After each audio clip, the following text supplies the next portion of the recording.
घाबरू नकोस, तुझ्यावर हात उचलणार नाही मी, पण आता निघ इथून, नाही तर पश्चाताप करण्यासाठी सुद्धा वेळ मिळणार नाही तुला. नरसिंहा, मोदक तुला खूप आवडतात. आज जानकीने केलेत मोदक. तो राधिकाचा नवरा तिला जरा जास्तच त्रास देतोय, त्याचा बंदोबस्त करा. तुम्ही त्या दिवशी साहेबांसमोर येऊन फार मोठी चूक केलीत. अहो पण आज ना उद्या त्यांना कळलंच असतं ना. मी बोलावल्यावरती येणार नाही, म्हणून तू तिच्याकडे जा. यान्तु देवगणाः सर्वे पूजामादाय पार्थिवीम् इष्टकामप्रसिद्ध्यर्थं पुनरागमनाय च श्री आवाहितमहागणपतये नमः. श्री पार्थिवमहागणपतये नमः. अक्षता मूर्तीला वहा. विसर्जयामी. आता आपला इथे उत्तर पूजनाचा विधी संपन्न झालेला आहे. प्रत्येकाने देवाची प्रार्थना करा. काही मागणं असेल तर मागून घ्या. असा देव हा बाप्पा आपल्या घरी आला याबद्दल त्याचे आभार माना. त्यांनी आपली सेवा आपल्याकडनं करून घेतली याबद्दल आभार माना आणि मग विसर्जनासाठी घेऊन जा. बरं, मी येतो.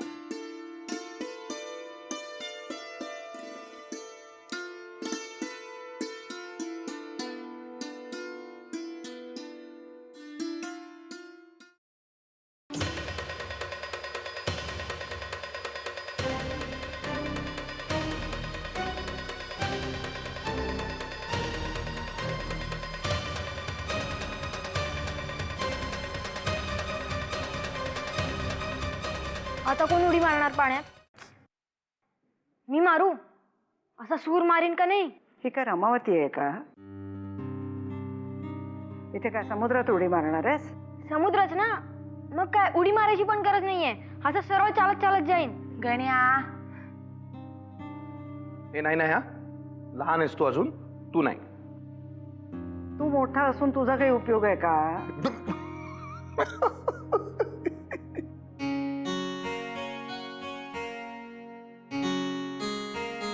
म्हणजे पोहता येते का विचार ना. पोहता येत नाही.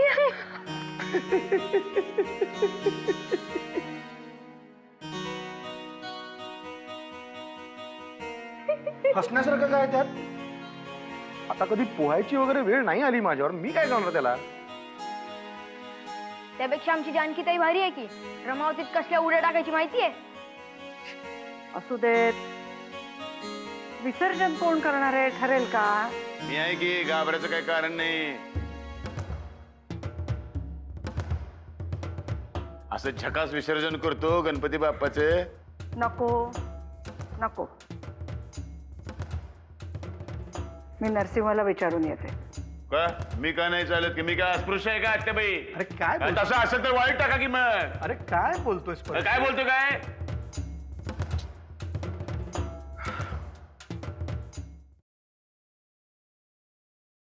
असा काय रे निघून आलास एकदम? त्यावेळी एवढ्याशा कारणासाठी संतापायची गरज नाहीये. एवढंसं कारण? गणपती हे काय एवढंसं कारण आहे? मी गणपतीला परशूला हात लावू देणार नाही. का? तू काय माणूस नाही? नाही आहे तो माणूस. आणि या घराच्या उरावर तू त्याला का आणून बसवलायस हे मला कळत नाही असं समजू नकोस. काय कळलंय तुला आतेबाई, हे तरी सांग. या विषयावर मला बोलायचंच नाहीये. कशासाठी परशू? रागाच्या भरात नसते आरोप करू नकोस आतेबाई. नरसिंहा, गणपतीचं विसर्जन करायचंय आणि गणपतीला परशूला मी हात लावू देणार नाहीये. बास. ठीक आहे, मी करेन गणपतीचं विसर्जन, मग तर झालं.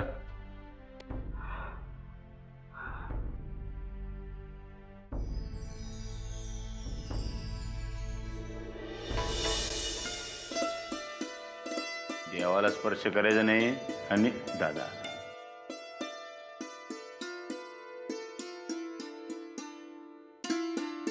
गणपती बाप्पा मोरया, मंगल मूर्ती मोरया, गणपती बाप्पा मोरया, मंगल मूर्ती मोरया, गणपती बाप्पा मोरया, मंगल मूर्ती मोरया. 1 2 3 4. गणपती माझे जयकार. 1 2 3 4.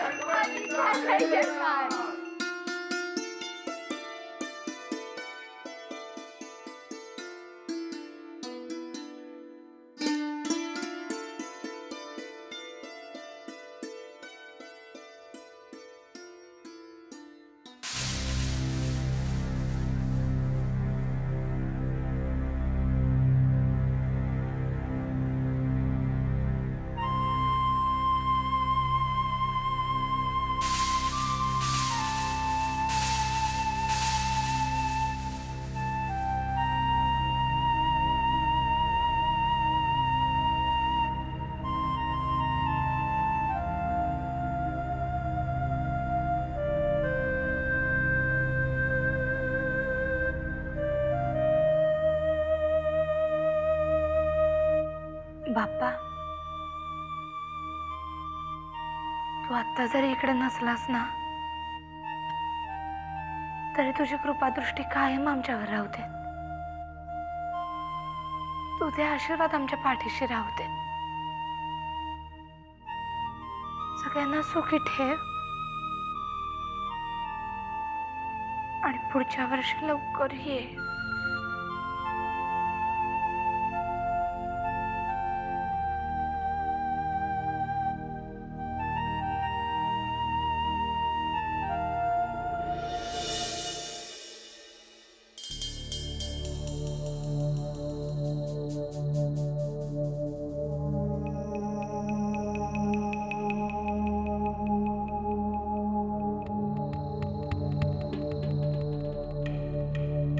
तुम्ही का आश्चर्य वाटलं तुला? नाही, बसा ना. थँक्स.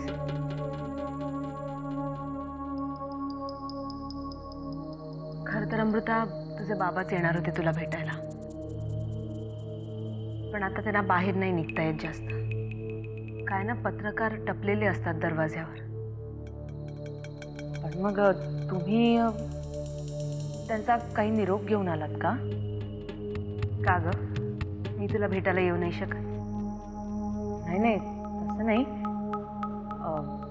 मी बाबांना एक काम सांगितलं होतं. मला वाटलं की तुम्ही त्या संदर्भात काही निरोप घेऊन आलात.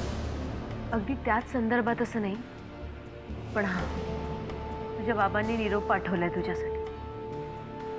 अमृता, तू घरी चल. तुझे बाबा वाट बघतायत तुझी, आणि जोपर्यंत तुझ्या सासूबाई होत्या तोपर्यंत ठीक होतं. पण आता तू एकटी कशी राहणार? मी एकटी नाहीये. माझ्यावर पडलेल्या जबाबदाऱ्या आहेत माझ्याबरोबर, आणि मला त्या पार पाडायच्या आहेत. तुझे बाबा प्रयत्न करतायत तुझ्या सासूबाईंसाठी. ते म्हणाले मला, पण तरीही काहीही मनासारखं होत नाहीये. अमृता, हे बघ, जर तू घरी आलीस ना तर तुझ्या बाबांना खूप बरं वाटेल, आणि कदाचित त्यामुळे सुद्धा ते खूप प्रयत्न करतील. म्हणजे आता ते प्रयत्न करत नाहीयेत का? नाही ग, मला तसं म्हणायचं नव्हतं. पण तुझ्याबद्दल विचार करण्यात जेवढा त्यांचा वेळ जातोय तो जाणार नाही, आणि तूही सुरक्षित राहशील ना. राधिकाबाई,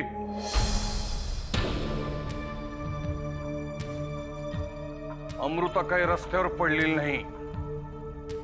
या घराची मालकी नाही ती. तेव्हा तिच्या सुरक्षिततेची काळजी तुम्ही करायची गरज नाही. हा जना अजून हित जित्त आहे. बघ, मला तसं म्हणायचं नव्हतं. विचारपूस झाली असेल तर तुम्ही जाऊ शकता. ठीक आहे अमृता, तू काळजी घे, आणि काही लागलं तर आम्ही आहोत.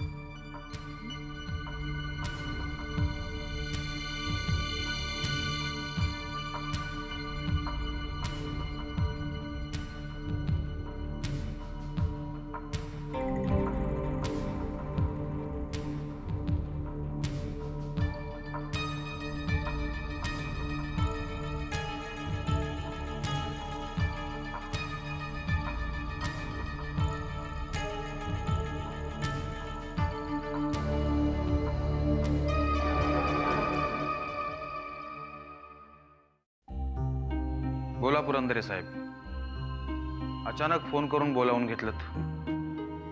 नशीब बदलणाऱ्या गोष्टी अचानक घडतात वाकणे. त्यामुळे आमच्यासारख्या हितचिंतकांचे फोन सुद्धा असे अचानकच येतात. कोणाचं नशीब बदलताय? हे बघा, मागच्या वेळी ज्यावेळी मी फोन केला तेव्हा साहेब बांधकाम मंत्री झाले. आता मी ज्या कामासाठी फोन केलाय ना ते जर काम झालं तर साहेब मुख्यमंत्री नक्कीच. त्याला अजून 4 वर्ष बाकी आहेत पुरंदरे साहेब. वाकणीस, बघा, उगाचच मी तुम्हाला बोलवून नाही घेतलंय, आणि आपल्याला 4 वर्ष वगैरे थांबायची काय गरज नाही. म्हणजे म्हणजे असं, की माझ्या एका पत्रकार मित्राने खात्रीलायक बातमी मला पुरवली. लोखंड मालाच्या भ्रष्टाचाराचं मोठं प्रकरण उघडकीस येणार आहे. पण त्याचा आपल्याला काय फायदा? फायदा? अहो, यात मुख्यमंत्र्याचा मुलगा प्रमुख आहे. काय सांगताय काय पुरंदरे साहेब?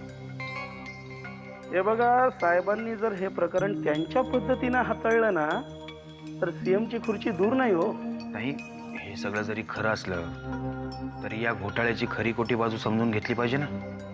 हे बघा, त्याची काय गरज नाही, कारण या प्रकरणातली सगळी सत्यता मी पडताळून पाहिली आहे. आता तुम्ही फक्त हातोडा हाणा. ठीक आहे, ही गोष्ट लवकरात लवकर साहेबांच्या कानावर घालतो मी. घाला. मी तुमच्या पुढच्या फोनची वाट पाहतो.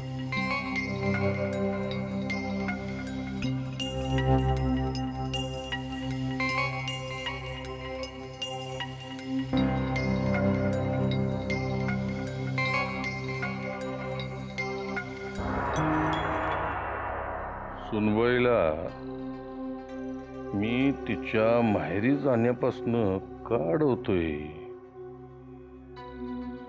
उलट ती तिकडं असल तर जास्त फायद्याचं आहे. नरशिवनं कितीही चांगुलपणाचा आव आणला तरी हे समजत तोच करतोय. आणि त्याच्या या कारवायाचं आळा घालायचं असेल तर सुनबाईने तिथं असणंच जास्त गरजेचं आहे. आणि सुनबाई इथं आल्यावर मला पण त्याच्या विरोधात जाऊन काय करता यायचं नाही. एकदा का युगंधरा बाहेर आली की नरसिंह प्रकरणाचं एक घाव दोन तुकडं केलंच पाहिजे. म्हणून मला हे बी बघायचं आहे की हॉस्पिटलात येऊन आर्यन बाबाचा घात नक्की केला कोणी. तेव्हा मला माफ कर सुनबाई, पण तू आता माहेरी जाच. तुला आता माहेरी जावंच लागेल.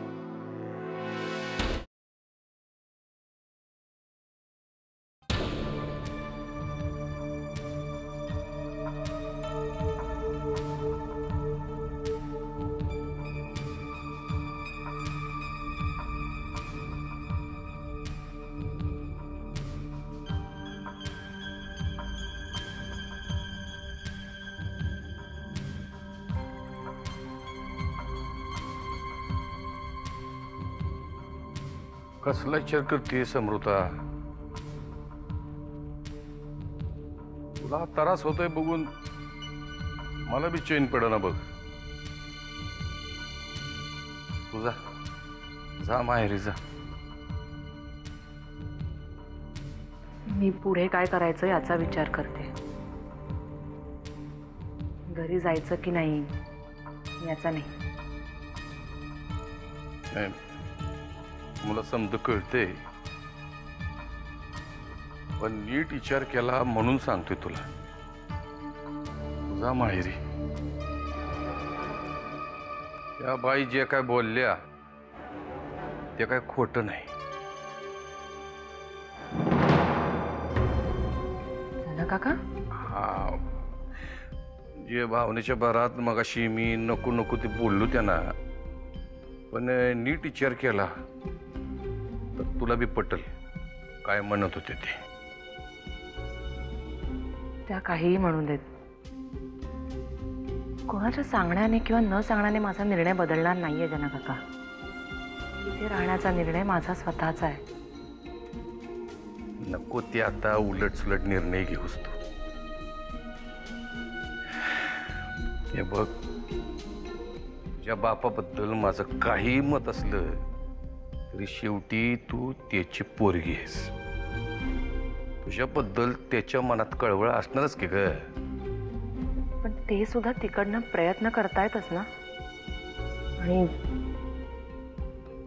या क्षणी या घराला माझी जास्त गरज आहे. प्रश्न गरजेचं नाही सोनबाई. काय तू जर तिकडे राहिलीस तर तुला बी आणि मला बी जास्त चांगले हातपाय मारता येतील ग. तू जर इथे एकटी राहिलीस तर मला बी काळजी आणि तुझ्या बापाला बी तिकडं काळजी. माझी काळजी नका करू. स्वतःची काळजी घ्यायला शिकले मी आता. असं बोलून काय होतोय? मी तिकडं दिवसभर धावपळीत असणार, कुठं कुठं जाऊन लोकांना भेटावं लागणार. त्या गरजेच्या वेळी नको नको त्या लोकांच्या पाया पडावं लागतं, त्यांना घरी बोलवावं लागतं. दिवसभर मिटिंगा फिटिंगा करत फिरणार. तू कुठं या सगळ्यात भरडली जाते सीनाकारण. हो, आपल्या घरासाठी काही करावं लागलं तर त्याचा त्रास कसला आलाय? तुला खरंच काही या घरासाठी करायचं असेल तर तू तिकडं माहेरी जा. म्हणजे एकतर माहेरी गेल्यासारखं बी होईल आणि तिकडं जाऊन तुझ्या बापाला मदतीला घे आणि युगंधरीला सोडवायचा प्रयत्न कर. मी इकडचं सगळं सांभाळतो. मी विचार करून ठरवते. तुम्ही झोपा आता, खूप उशीर झालाय.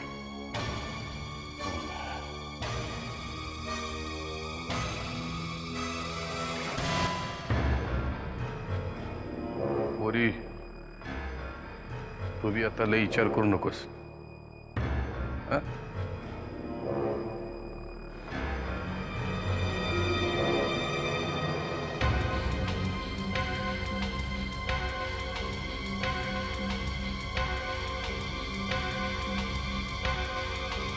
अगं कसाही असलो राधिका तरी मी तुझा नवरा आहे आणि जर मनात आणलं ना तर आपण पुन्हा एकत्र येऊ शकतो.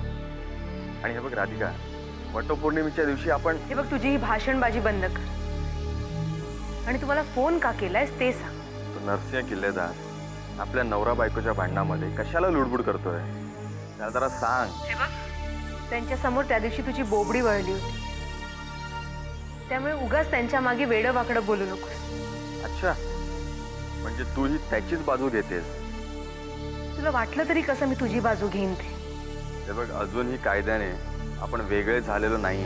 हे बघ, जर तुझी सगळी रूपं मी कायद्यासमोर उघडी केली ना, तुझ्यापासून वेगळं होण्यासाठी कायदाच माझ्यासमोर पायघड्या घालेल.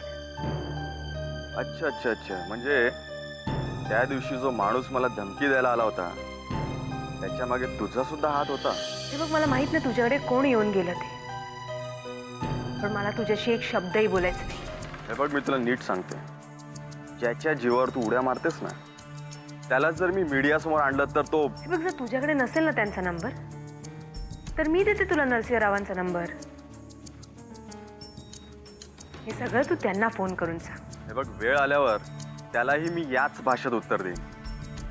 आणि तू जर माझ्याशी नीट वागली नाहीस तर हे प्रकरण खूप जड जाईल. कारण प्रसिद्धीच्या झोतात तो आहे, मी नाहीये.